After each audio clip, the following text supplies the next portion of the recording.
Namaste. Welcome, beautiful souls. Today is all about the tarot card of the year readings that I endeavored to do last week.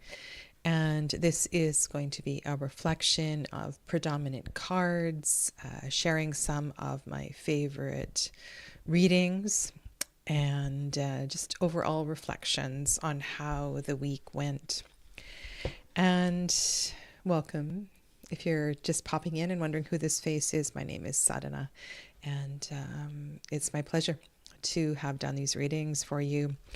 And the Wee Moon Journal 2025, I wanted to share with you a little bit about the number 9 from the opening of this journal, or near opening, page 18 and 19. And this is written by Joanne Clarkson. My psychic grandmother's favorite card was the 9 of Cups in tarot, the one she called the wish card. When it appeared, what the client wanted most was coming true. But Grandma's realm was never simple. 9s carried great responsibility. This card invited not one, but 3 wishes. One for the world, one for another, and the final one for self. Not taking these wishes seriously had dire consequences. 2025 in numerology adds up to 9, a year of near completion, of urgent possibility, one worthy of the desires of an opening heart. The archetype of the coming months is 9 major, the Hermit. Many fear this reclusive figure since they think they represent isolation, ostracism, even rejection. In a love reading, this symbol can appear especially disheartening, seeming to condemn someone to being alone. But this is not her true influence at all. The brave hermit commits to forsaking everything to journey deeply into the last shadow of their soul. They are seeking purpose for our earth, for those closest to her.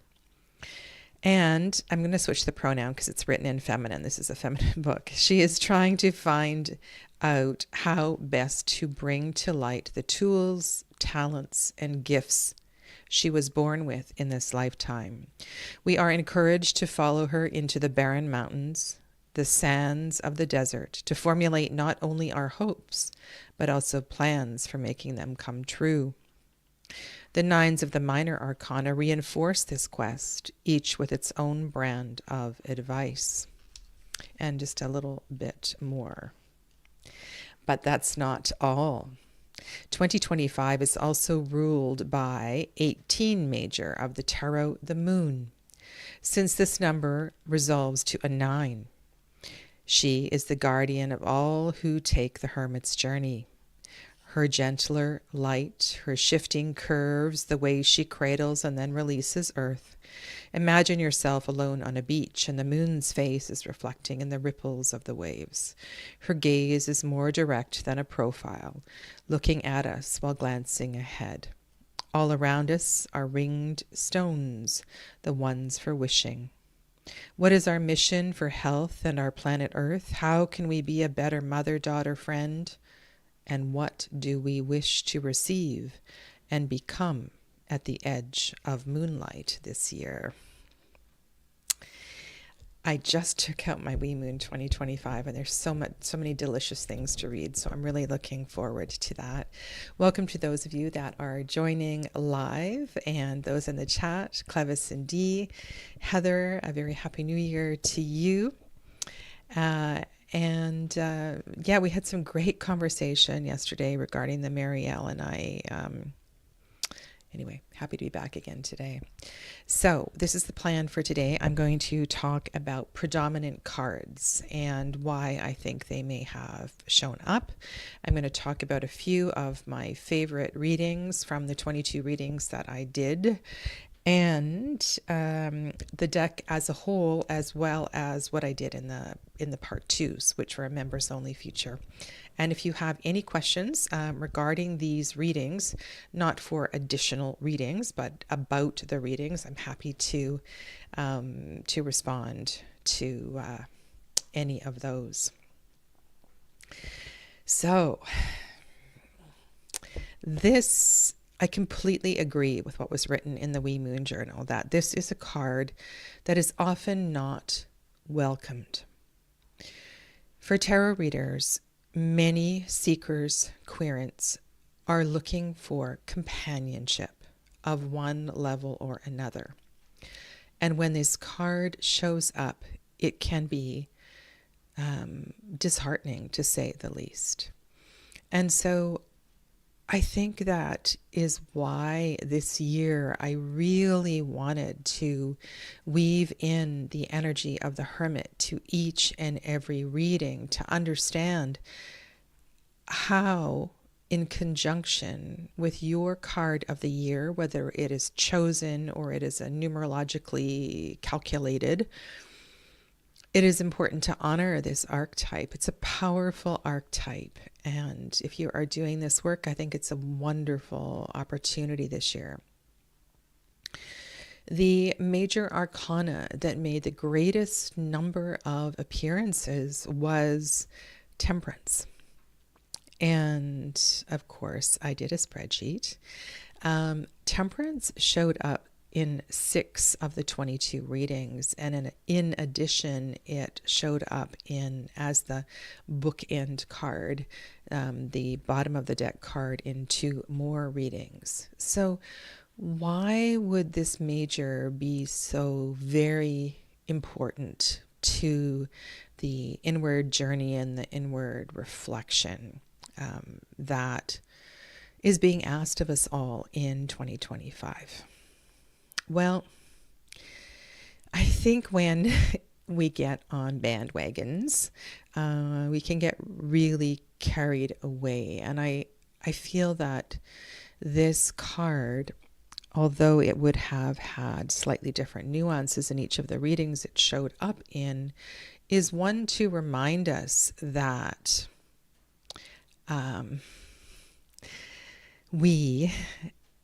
while we are doing self-reflection, self-study, inner work, while we are maybe even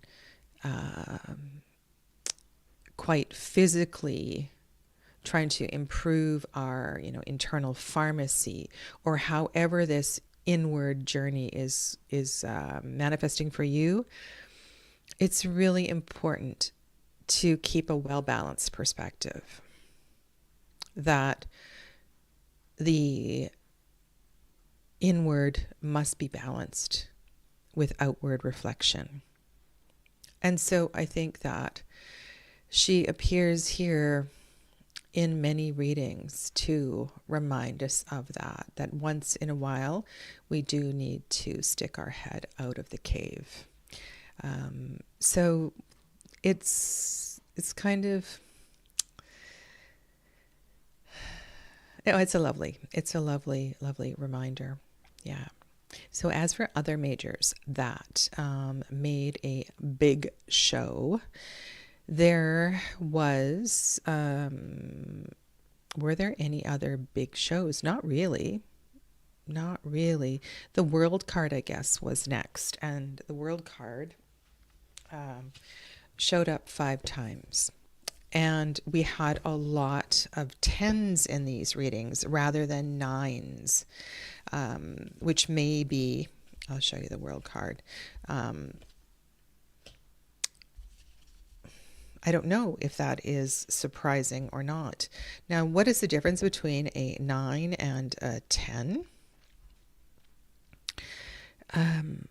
There's a ripeness and a fullness, and I like the word that the author used, Joanne Clarkson, about an urgency to finish things up.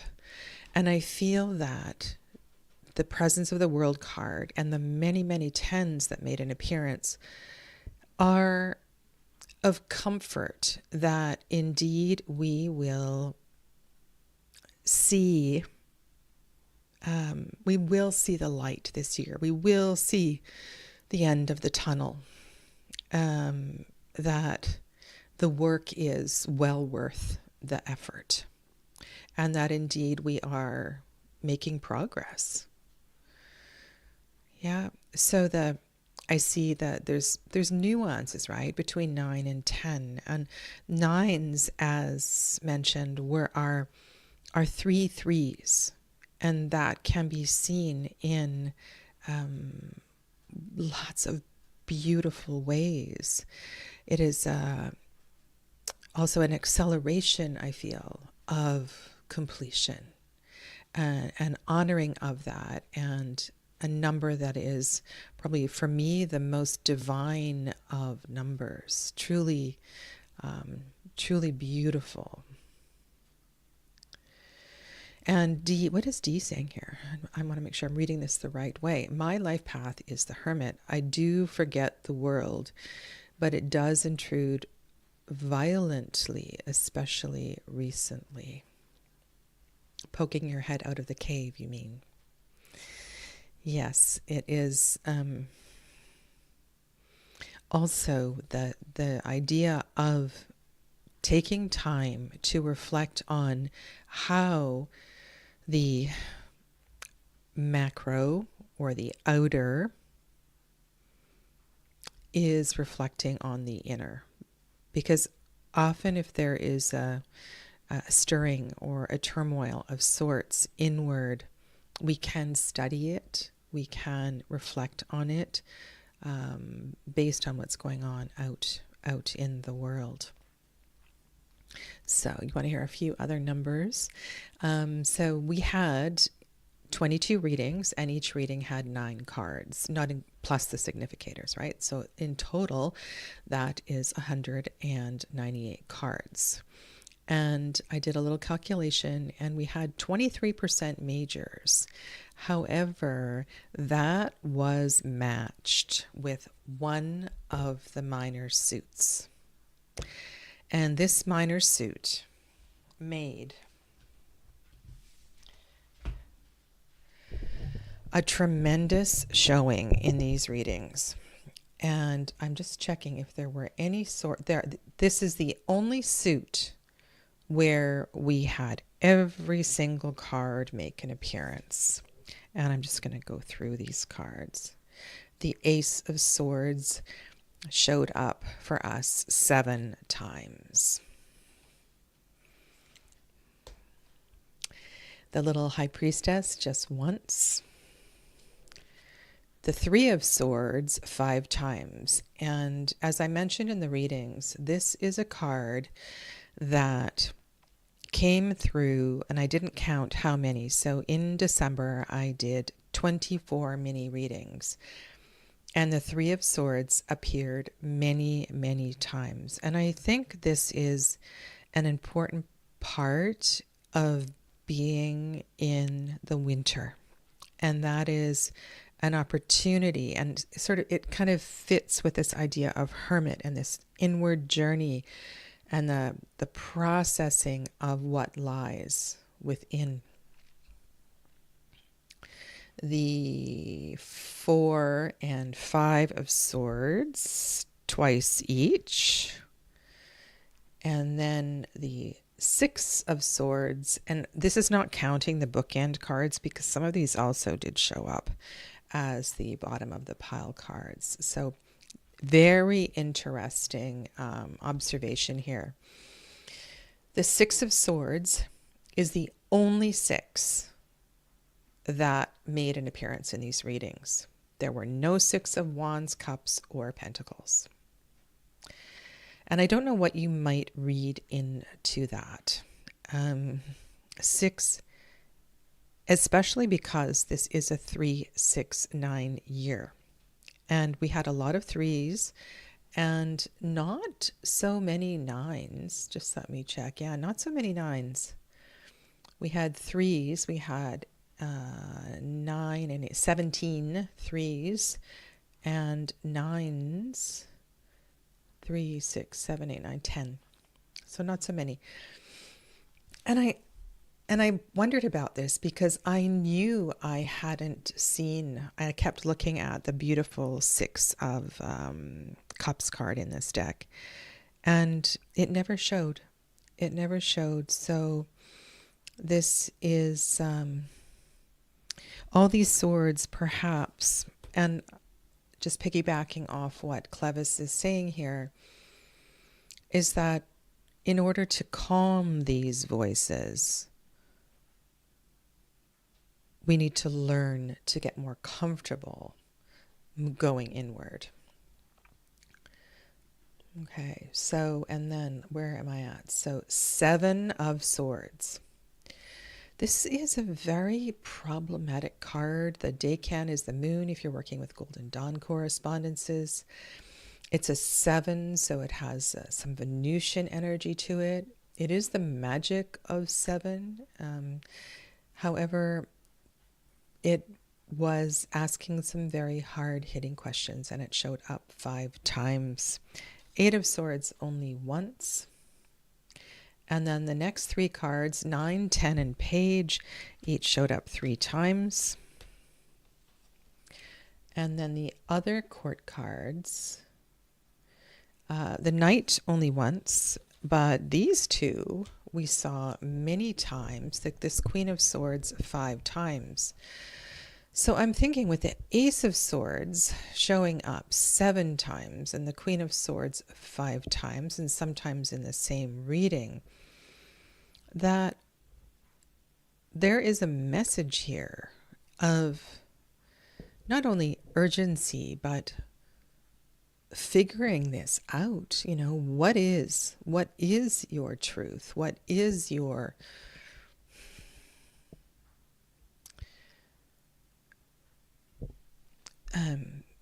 when I say the word voice, I mean the way that you show up in the world, the way that you let the world know who you are. And I think there's also something powerful here, and you often hear me talking about chakra associations, and that in clearing, deepening understanding of the suit of swords, we also have an opportunity to heal traumatic sacral chakra issues. So learning to clear the mind and learning to speak from a place that is heart-centered is tremendously healing. Tremendously healing. And that alignment of element of air with heart is something that gets overlooked in the tarot. Same for you, Heather, hey? Lots of pages and kings. Okay. And there were a lot of court cards that showed up in all of the readings. I didn't summarize it. Lots of queens, 4, 4, 5, 2. Lots of kings. All of the kings showed up. Not so much the less experienced court cards. Yeah. So, where do I want to go from here? I'm going to share a couple of favorite readings.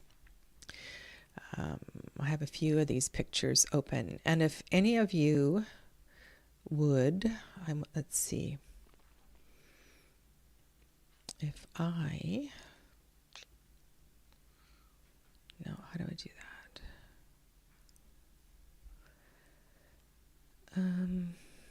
Let's remove that for now.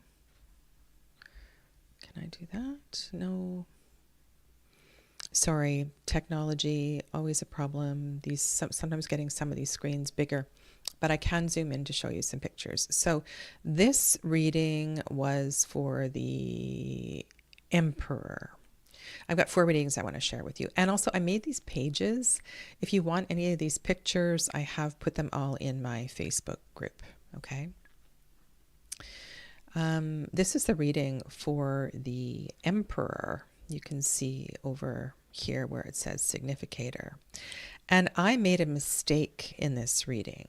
I laid out one too many cards, and it was the only time in the readings that I did this.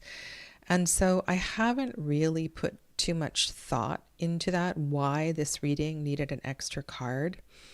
But something that was really powerful with this reading. So the Emperor did not show up other than being a significator in this reading. You're welcome, Clevis. The first card in this reading was the Empress. And this seems very... am I on the right reading? Okay. Oh, sorry. I'm talking about one and you're looking at a different picture. You're looking at a different picture.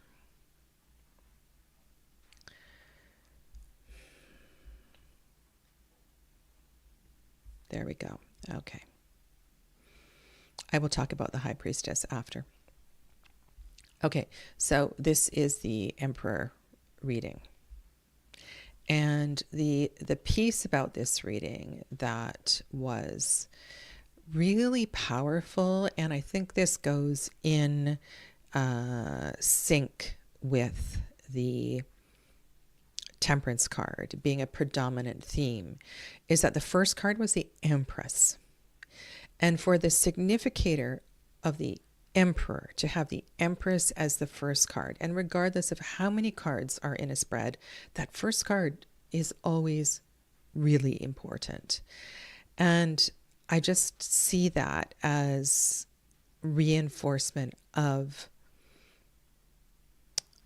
how very conscious we all need to be of our lefts and rights, our blacks and whites, our ins and outs. So yeah, and then you can also see here the Chariot is here, which is another card that asks us to really dial it in and not get, too carried away in one direction or the other.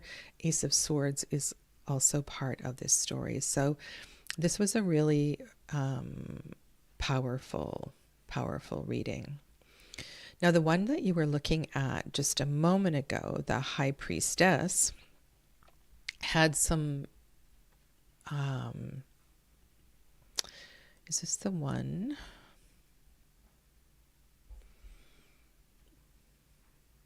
Oh, opened the wrong one.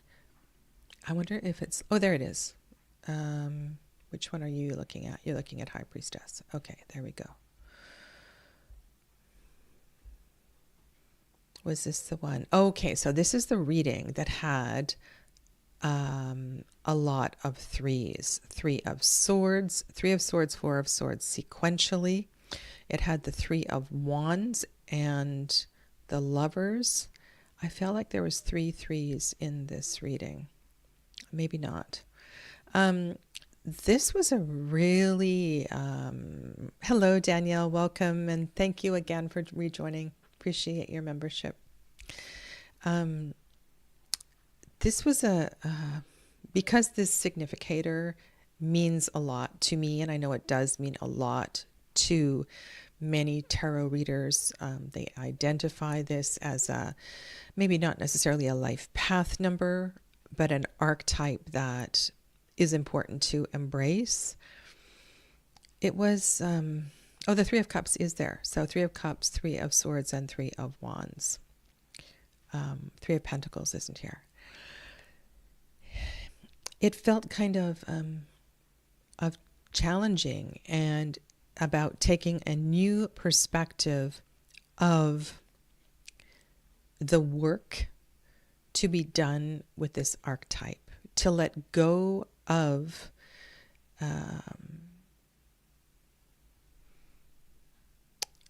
strong patterns, or the reading led with Fool and Death. And so I really felt that there is new opportunity to expand and to grow beyond how you already identify with this archetype. So this was a really kind of juicy one for me. And I haven't had a lot of feedback or comments on these readings. So if that is something you have time to do, that would be greatly appreciated. All right. And two more.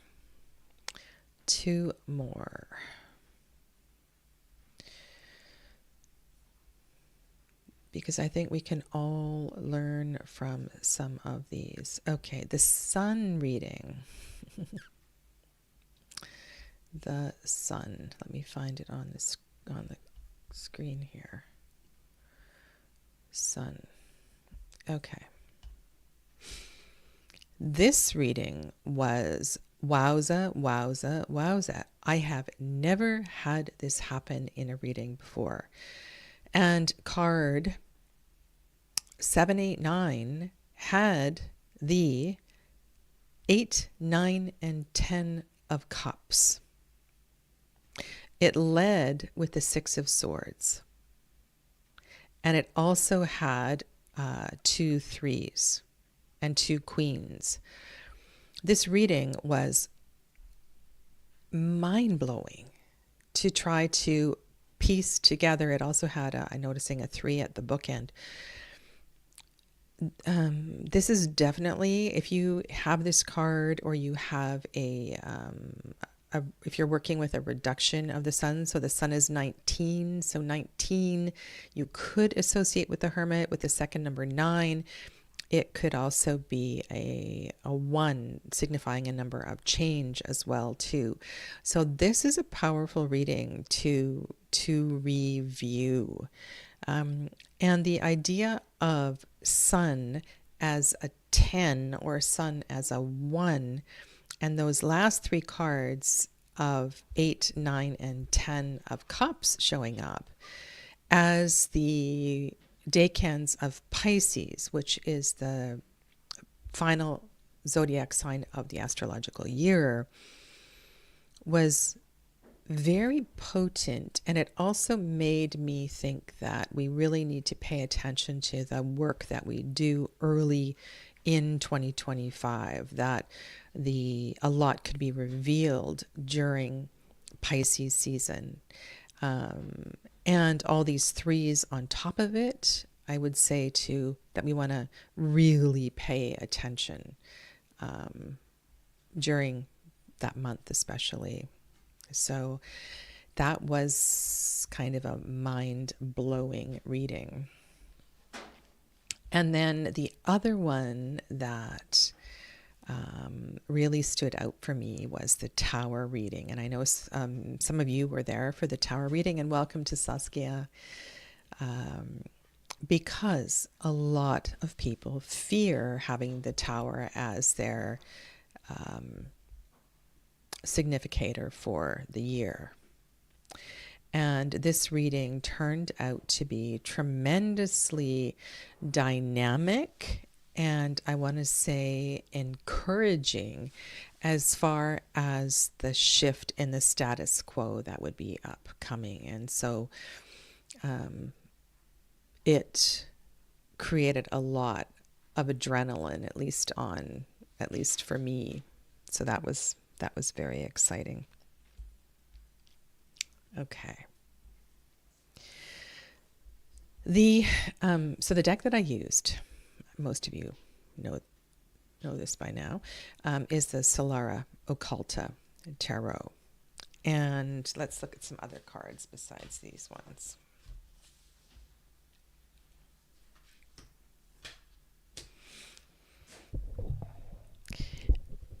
I found that there was much more to this deck than I had previously discovered. And there was something, maybe I should go to the cups. I was using the spread that I created, the Nautilus spread. I found that But there were some cards, and one of them is the King of Cups, I believe. Or even, no, here's the Queen of Cups. There was this one. And there were several cards. I didn't make a note of them.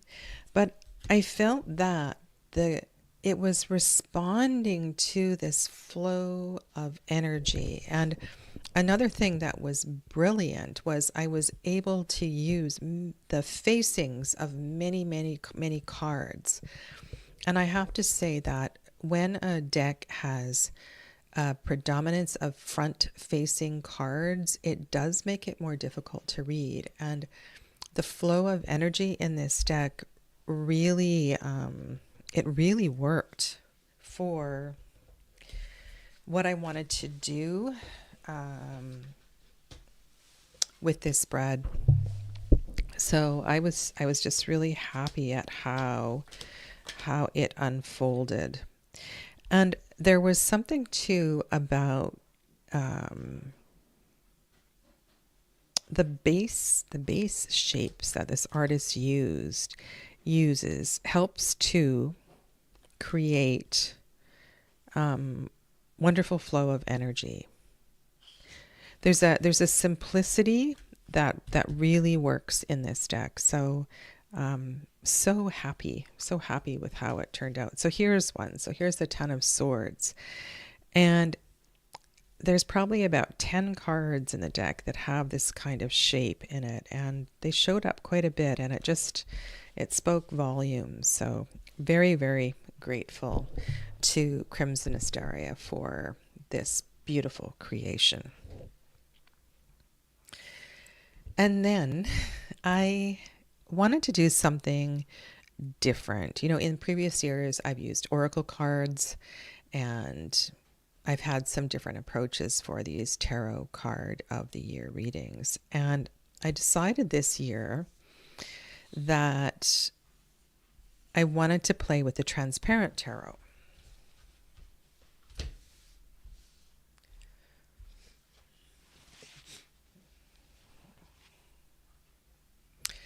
And so I did.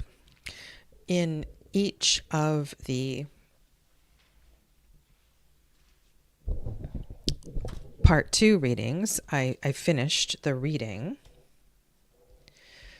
because I didn't get to all of the cards in the first 15 or 20 minutes.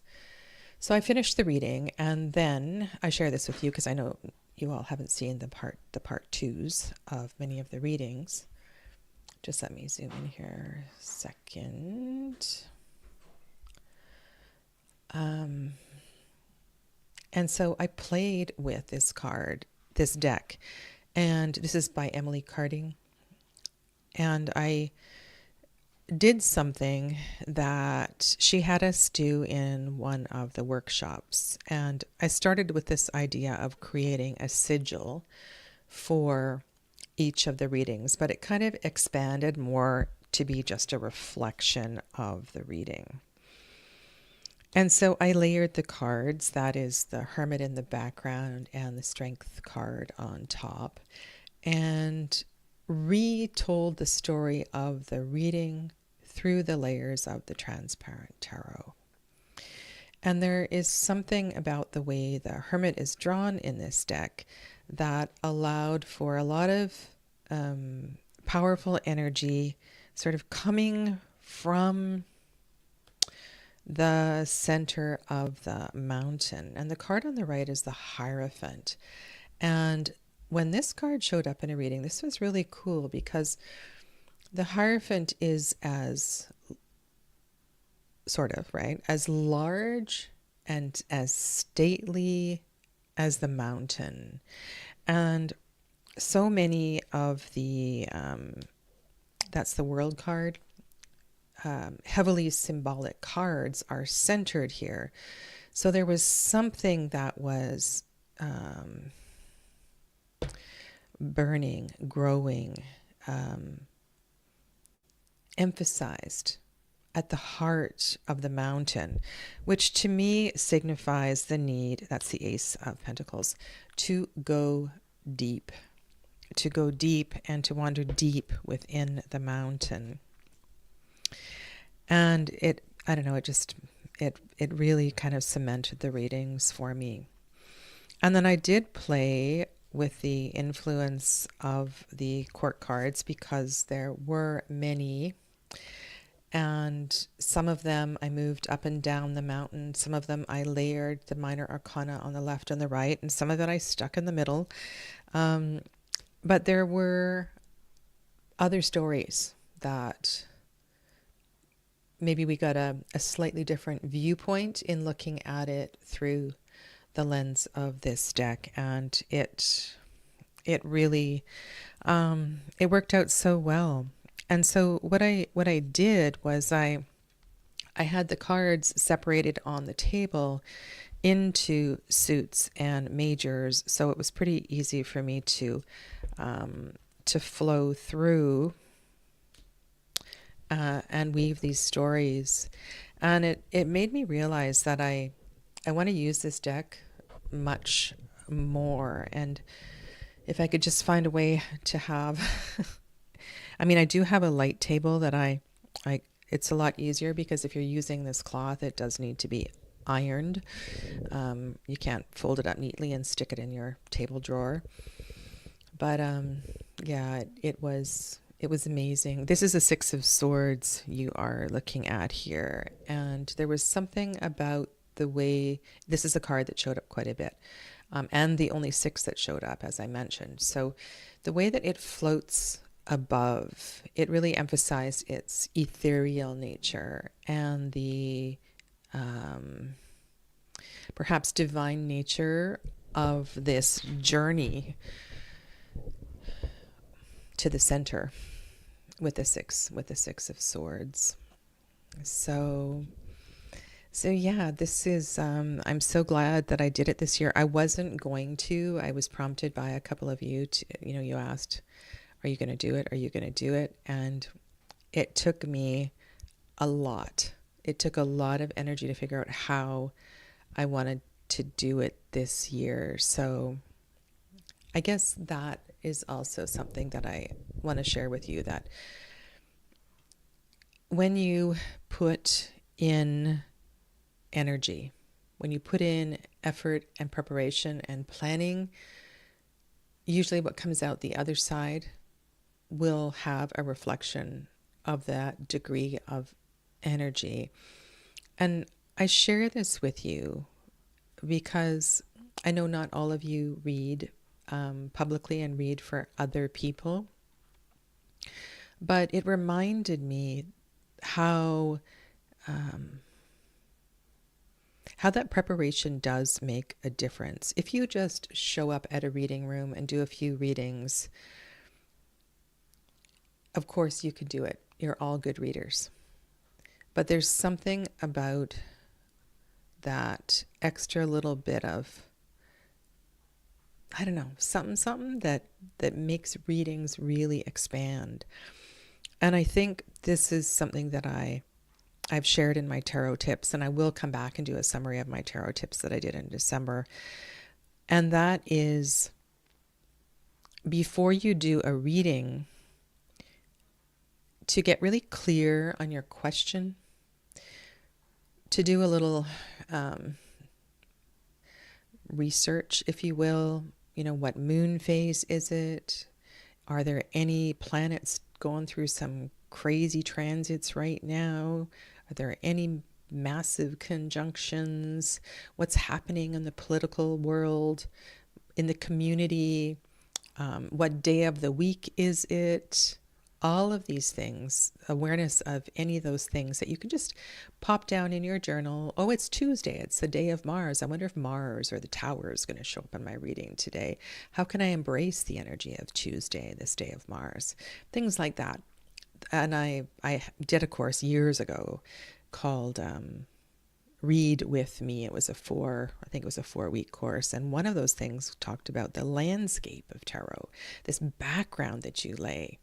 And so I can't encourage that enough. No matter how inexperienced or experienced you are, it makes a huge difference. So, and you right? Without your participation, it's very hard to keep going. It's a lot, right? 22 two-part readings. So thank you. Thank you to all of you for keeping me going.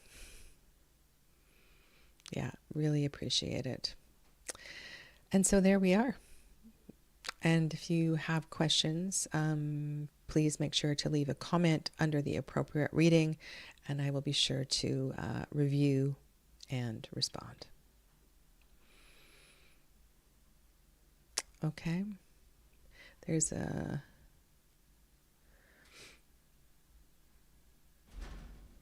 Oh, you're talking about Clevis's connection. Yes, and we've had some very... you're very welcome, Danielle. Clevis has taken many courses with me, and I really appreciate her science background. It's given some fantastic alternate viewpoints of many of the cards. She is a wise one. All right. Have a lovely rest of your day. A very happy new year to each and every one of you. And I will see you tomorrow. I'm going to finish up the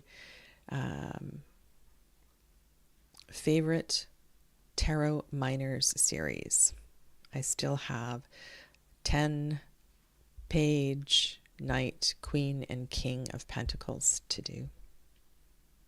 Okay. Bye for now. Namaste.